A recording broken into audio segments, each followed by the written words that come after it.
मेरे प्यारे देशवासियों, आपने देखा होगा कि कुछ दिन पहले मैंने अपने युवा दोस्तों से, स्टूडेंट से परीक्षा पर चर्चा की थी। इस चर्चा के दौरान कुछ स्टूडेंट से कहा कि उन्हें एग्जाम में गणित से डर लगता है। इसी तरह की बात कई विद्यार्थियों ने मुझे अपने संदेश में भी भेजी थी। उस समय ही मैंने ये तय किया था कि गणित, मैथमेटिक्स पर मैं इस बार के मन की बात में जरूर चर्चा करूंगा। साथियों, गणित तो ऐसा विषय है जिसे लेकर हम भारतीयों को सबसे ज्यादा सहज होना चाहिए।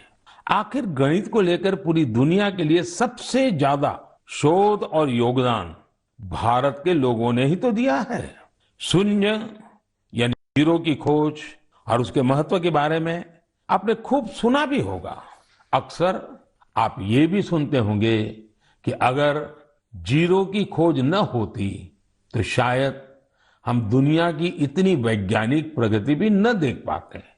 कैलकुलस से लेकर कंप्यूटर्स तक ये सारे वैज्ञानिक आविष्कार जीरो पर ही तो आधारित हैं।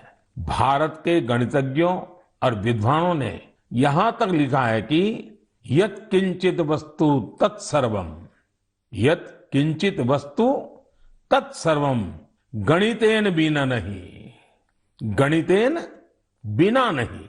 अर्थात इस पूरे ब्रह्मांड में जो कुछ भी है वो सब कुछ गणित पर ही आधारित है। आप विज्ञान की पढ़ाई को याद करिए तो इसका मतलब आपको समझ आ जाएगा। विज्ञान का हर प्रिंसिपल एक मैथमेटिकल फॉर्मूला में ही तो व्यक्त किया जाता है। न्यूटन के लॉज हो, आइंस्टाइन का फेमस इक्वेशन, ब्रह्मांड से जुड़ा सारा विज्ञान एक गणित ही तो है। अब तो वैज्ञानिक भी थियरी ऑफ एवरीथिंग की चर्चा करते हैं, यानी एक ऐसा सिंगल फॉर्मूला जिससे ब्रह्मांड की हर चीज को अभिव्यक्त किया जा सके। गणित के सहारे वैज्ञानिक समझ के इतने विस्तार की कल्पना हमारे ऋषियों ने हमेशा से की है। हमने अगर शून्य का आविष्कार किया तो साथ ही अनंत यानी इन्फिनिट को भी एक्सप्रेस किया है। सामान्य बोलचाल में जब हम संख्याओं और नंबर्स की बात करते हैं तो मिलियन, बिलियन और ट्रिलियन तक बोलते और सोचते हैं, लेकिन वेदों में और भारतीय गणित में ये गणना बहुत आगे तक जाती है। हमारे यहाँ एक बहुत पुराना श्लोक प्रचलित है, एकम दशम शतम चैव सहस्त्रम अयुतम तथा लक्ष्यम च न्यूतम चैव कोटि ही अर्बुदम एव च वृंदम खर्वो निखर्व च शंख पद्म च सागर अंत्यम मध्यम परार्ध च दश वृद्धा यथाक्रमम। इस श्लोक में संख्याओं का ऑर्डर बताया गया है, जैसे कि 1, 10, 100, 1000 और अयूत, लाख, नियूत और कोटि यानी करोड़। इसी तरह यह संख्या जाती है शंख, पद्म और सागर तक। एक सागर का अर्थ होता है कि 10 की पावर 57। यही नहीं, इसके आगे भी ओघ और महोघ जैसी संख्याएं होती हैं। एक महोघ होता है 10 की पावर 62 के बराबर, यानी एक के आगे 62 शून्य, 62 जीरो। हम इतनी बड़ी संख्या की कल्पना भी दिमाग में करते हैं तो मुश्किल होती है, लेकिन भारतीय गणित में इनका प्रयोग हजारों सालों से होता आ रहा है। अभी कुछ दिन पहले मुझसे इंटेल कंपनी के सीईओ मिले थे। उन्होंने मुझे एक पेंटिंग दी थी, उसमें भी वामन अवतार के जरिए गणना या माप की ऐसी ही एक भारतीय पद्धति का चित्रण किया गया था। इंटेल का नाम आया तो कंप्यूटर आपके दिमाग में अपने आप आ गया होगा। कंप्यूटर की भाषा में आपने बाइनरी सिस्टम के बारे में भी सुना होगा, लेकिन क्या आपको पता है कि हमारे देश में आचार्य पिंगला जैसे ऋषि हुए थे जिन्होंने बाइनरी की कल्पना की थी। इसी तरह आर्यभट्ट से लेकर के रामानुजन जैसे गणितज्ञों तक गणित के कितने ही सिद्धांतों पर हमारे यहाँ काम हुआ है। साथियों, हम भारतीयों के लिए गणित कभी मुश्किल विषय नहीं रहा। इसका एक बड़ा कारण हमारी वैदिक गणित भी है। आधुनिक काल में वैदिक गणित का श्रेय जाता है श्री भारती कृष्ण तीर्थ जी महाराज को। उन्होंने कैलकुलेशन के प्राचीन तरीकों को रिवाइव किया और उसे वैदिक गणित नाम दिया। वैदिक गणित की सबसे खास बात यह थी कि इसके जरिए आप कठिन से कठिन गणनाएं पलक झपकते ही मन में ही कर सकते हैं। आजकल तो सोशल मीडिया पर वैदिक गणित सीखने और सिखाने वाले ऐसे कई युवाओं के वीडियोस भी आपने देखे होंगे। साथियों, आज मन की बात में वैदिक गणित सिखाने वाले एक ऐसे ही साथी हमारे साथ भी जुड़ रहे हैं।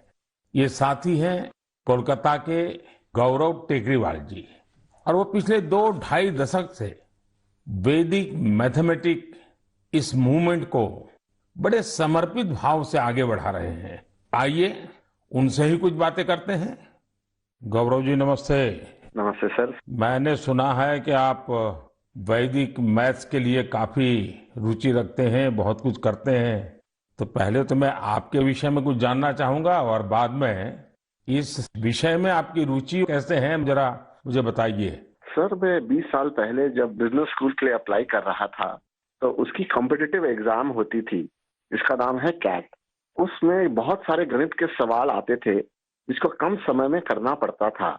तो मेरी माँ ने मुझे एक बुक लाकर दिया जिसका नाम था वैदिक गणित। स्वामी श्री भारती कृष्ण तीर्थ जी महाराज ने वो बुक लिखी थी और उसमें उन्होंने 16 सूत्र दिए थे जिसमें गणित बहुत ही सरल और बहुत ही तेज हो जाता था।